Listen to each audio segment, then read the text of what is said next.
Olá, audiência do JTT Diário, Fique em Casa e do portal Desacato.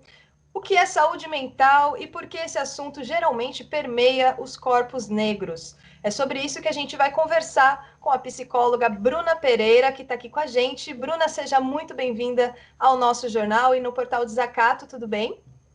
Olá, boa tarde, tudo bem? Obrigada pelo convite. Obrigada a todos que estão acompanhando aí o Portal Desacato. Massa. Então, vamos começar aí falando sobre o que é saúde mental, como que esse assunto geralmente permeia os corpos negros, para a gente começar com mais afinco a nossa conversa aqui de hoje. Sim, acho que essa é uma questão muito pertinente, porque dentro da nossa sociedade tem todo um tabu ainda, né, infelizmente, sobre o que significa saúde mental. Tem uma compreensão muito equivocada de que saúde mental diz respeito apenas a cometimentos mais graves, a doenças mentais, né?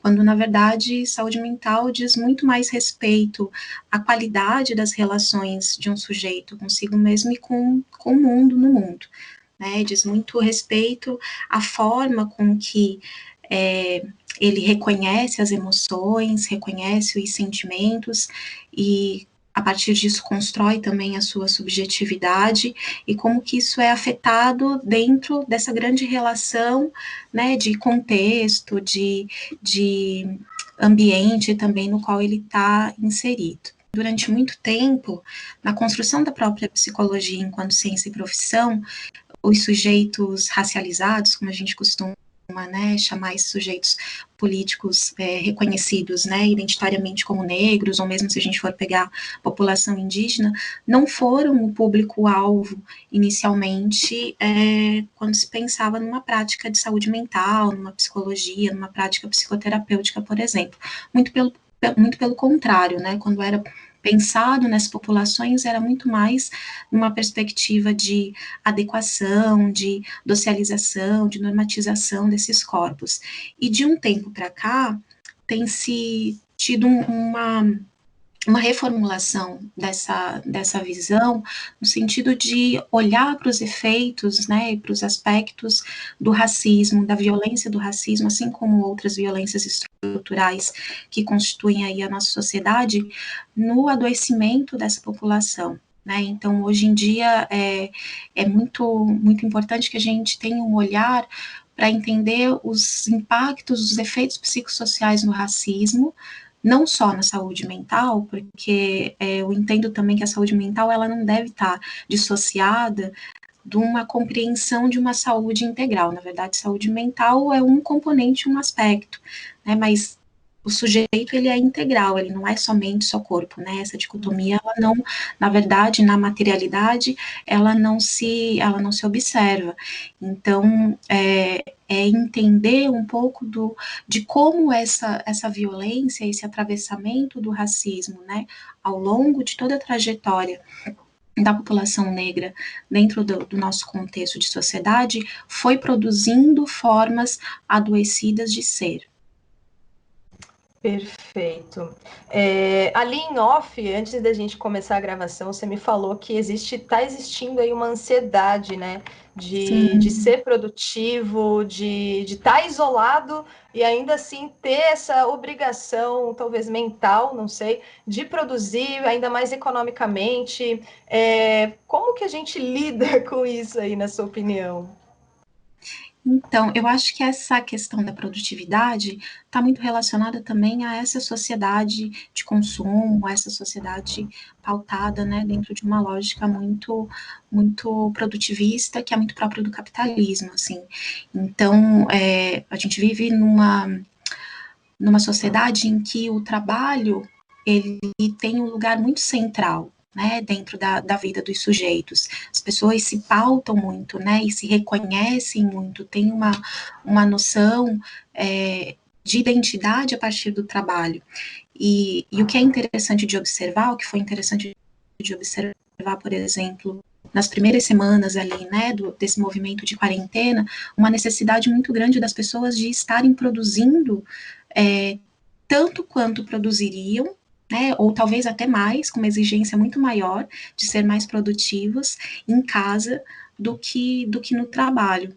Então, foi uma chuva, assim, né, de informações a respeito de cursos gratuitos, de lives, né, uma série de coisas, assim, que acabava colocando as pessoas, né, nesse sentimento e nessa ansiedade de precisar dar conta de algo, né, de precisar ser produtivo, mesmo que o momento na verdade, não estivesse muito propício para isso, assim, né? Porque a gente está passando por um momento realmente muito delicado mundialmente, né? É uma situação em que causa muito medo, né? As pessoas estão se sentindo mais fragilizadas, né? E aí, nesse sentido de fragilidade, acho que é importante também destacar o quanto uma boa parcela, né, da população, principalmente olhando aqui para o nosso contexto de Brasil, das camadas da população mais vulnerabilizadas já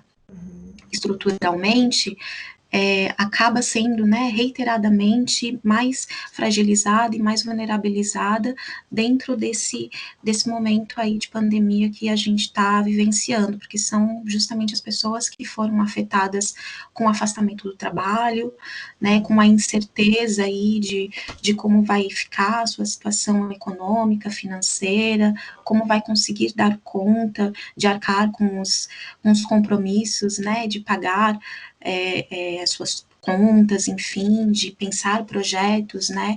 E aí acho que não tem como a gente dissociar essa compreensão, né? E entender que justamente, em sua maioria, as pessoas que vão sofrer com isso e que estão sofrendo com isso e que sentem de alguma maneira, né, esse peso de precisar ser produtivos, mesmo diante de um contexto em que é emocionalmente difícil, né, totalmente inviável, é sobretudo a população negra, né, que são os que mais estão sendo afetados aí por essa pandemia, que estão tendo também os casos de óbito, né, aqui em Santa Catarina nas últimas semanas aí. Acho que o mais importante é não negligenciar esse aspecto, né, não achar que esse aspecto é algo menor dentro da sua constituição, né, de sujeito, e buscar, sobretudo, redes, né, acho que essa questão do isolamento e de precisar estar afastada de trabalho e, de alguma maneira, também das pessoas com quem mantém algum tipo de relação, para algumas pessoas, acaba contribuindo mais ainda para um processo de